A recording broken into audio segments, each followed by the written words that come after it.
नमस्कार मित्रांनो, तुम्ही पाहत आहात ठरलं तर मग या मालिकेचा आजचा सविस्तर रिव्ह्यू. आजचा भाग पूर्ण कोर्ट ड्रामा, भावनिक सीन आणि मोठ्या ट्विस्टने भरलेला होता. पण काही ठिकाणी कथा खूपच वीक आणि गोंधळात टाकणारी वाटली. चला तर मग आजच्या भागात नेमकं काय घडलं ते पाहूया. आजच्या एपिसोडची सुरुवात कोर्ट सीनपासूनच झाली. सुमन कोर्टात साक्ष देत असते आणि तिच्या बोलण्यातून असं स्पष्ट दिसतं की ती खूप घाबरलेली आहे. नागराजच्या वकिलाने या गोष्टीचा पूर्ण फायदा घेतला. त्याने कोर्टात सुमनच्या मानसिक अवस्थेवर संशय व्यक्त केला आणि तिचा मेडिकल रिपोर्ट सादर केला.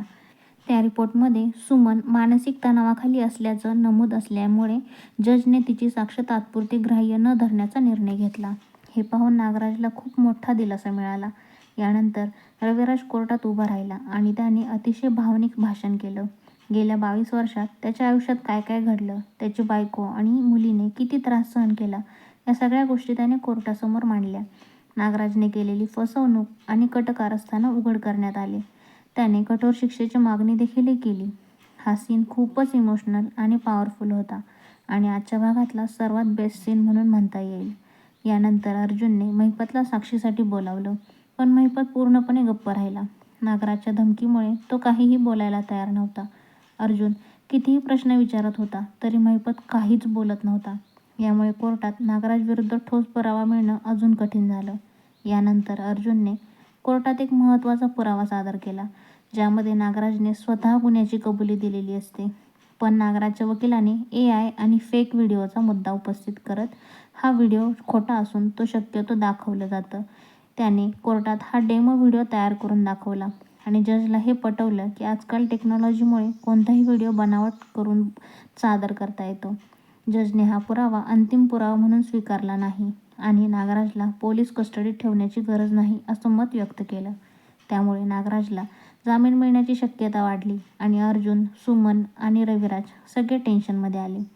एपिसोडच्या शेवटी नागराज जेलमध्ये असल्याचं दाखवलं, पण त्याला लवकरच जामीन मिळणार असल्याचं तो स्वतः सांगतो. त्यामुळे महिपत टेन्शनमध्ये आला आणि नागराज सुटणार असल्याची शक्यता दिसू लागली.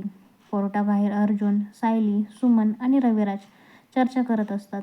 सुमनला नागराज बाहेर आला तर पुन्हा त्रास देईल याची भीती वाटते. अर्जुन आणि रविराज तिला धीर देतात आणि नागराजला तिच्या जवळ येऊ देणार नाही असं आश्वासन देतात. प्रोमोमध्ये दाखवलं की नागराजला जामीन मिळतो, पण घरगुती हिंसेच्या प्रकरणात पुन्हा अटक होते.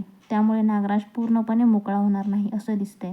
एकंदरीत आजचा एपिसोड कोर्ट ड्रामा आणि ट्विस्टने भरलेला होता. पण काही ठिकाणी लॉजिक गॅप्स आणि रिपिटेशनमुळे कथा कमकुवत वाटली. तरीही पुढचा ट्रॅक खूपच इंटरेस्टिंग दिसतो आणि नागराजचा शेवट काय होतो हे पाहणं खूपच मजेदार असणार आहे.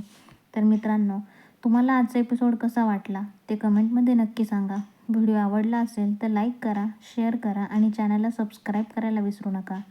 तुम्ही तुमचा खूप महत्त्वाचा वेळ देऊन हा रिव्ह्यू चॅनलवरचा व्हिडिओ पाहिलात त्यासाठी मी तुमची मनापासून आभारी आहे मित्रांनो. चला तर मग भेटूया पुढच्या भागामध्ये. तोपर्यंत धन्यवाद.